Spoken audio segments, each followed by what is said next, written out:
Hello, this is Chef John from foodwishes.com with Mocha Semifreddo. That's right, every year about this time I get tons of requests for how to make ice cream without a machine. To which I usually respond, you can't buy a machine. But during some recent experiments with Semifreddo recipes, I realized that this light but still decadent frozen Italian dessert was the answer to that question. Plus, I have more good news. We're going to do all this with a very streamlined, simplified procedure. So let's go ahead and get started by throwing a couple eggs in a bowl. Now normally these eggs would be separated, and we'd use the yolks to make a zabayon and the whites to make a meringue. But we're going to combine those two things into one step that I'll call the zabarang. And believe me, nobody was more shocked than I was when this actually worked. And then to the eggs we'll add a little bit of instant coffee. And by the way, you only need a teaspoon or two, so don't buy a whole jar, just borrow some from your neighbor. And then we're also going to need some white sugar, as well as a little splash of your favorite coffee liqueur. I know you want to save it for your White Russians, but you could spare a little splash, dude. And then because we're calling this mocha, we need a little bit of cocoa. And then last but not least, a little pinch of salt.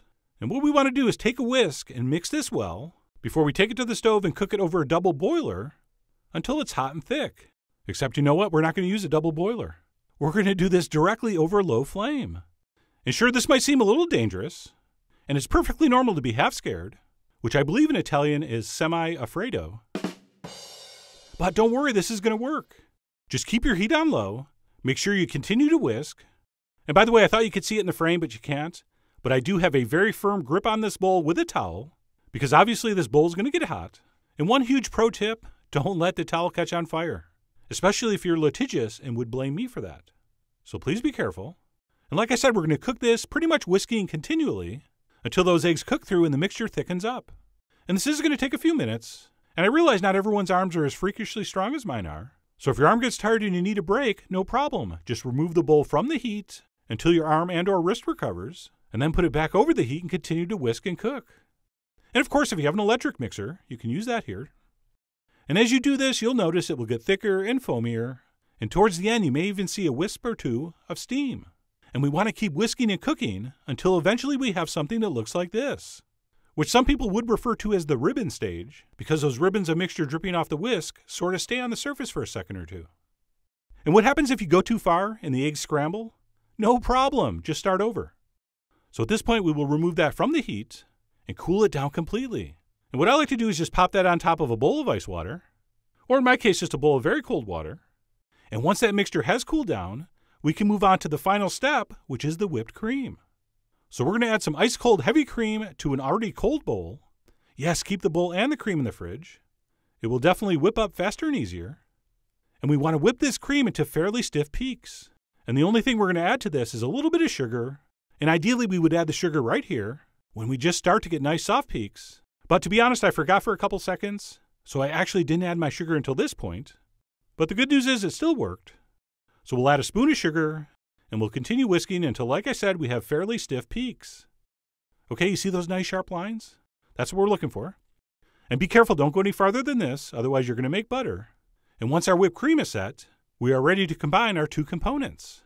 So by now our egg mixture is fully cooled, and for some reason I decided to give it a mix. Sometimes it's just fun to stir something. But anyway, what we're going to do to finish this off is to add our egg and coffee mixture to the whipped cream, and then we'll take a spatula and stir this together until it's just combined.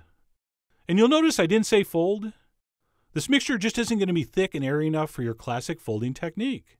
But as you'll see, that's not going to be a problem, because despite this being much looser than a traditional Semifreddo recipe, we still have tens of thousands of little tiny air bubbles, which once frozen is going to give this dessert its amazing ice cream-like texture.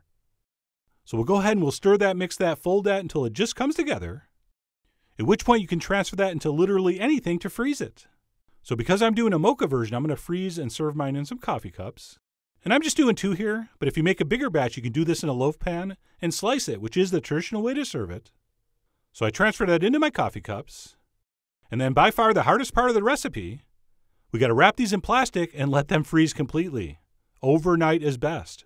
So the exact time is going to be up to you to decide. You are the Tom Petty of when these are ready. And yes, the waiting is the hardest part. So I did leave mine overnight, at which point we can pull it out and see what we got. And in case you're wondering, Semifreddo means half cold or half frozen, which if everything's gone according to plan is the exact texture you should get. So we shouldn't have anything that's hard and brittle. We should have something that, even though frozen, is still soft, light, and luxurious. Almost literally half frozen. So this was just perfect. But anyway, let's go ahead and garnish these up. And all we're going to use for that is just some very lightly whipped cream to sort of simulate some steamed milk. And then once we've garnished those with a little bit of whipped cream, we'll finish with a dusting of cocoa. And our Mocha Semifreddo is done. So let me grab a spoon and head right in. And despite doing everything compared to the traditional recipe completely wrong, not only do we have a beautiful deep coffee flavor, but the texture really is amazing. All right, it's somewhere in between a very light, airy ice cream and maybe a sort of dense frozen mousse. I mean, considering how easy the recipe is, and that it's not churned in an ice cream machine as it freezes, I really think we've achieved a remarkable mouthfeel. But anyway, that's it. Mocha Semifreddo.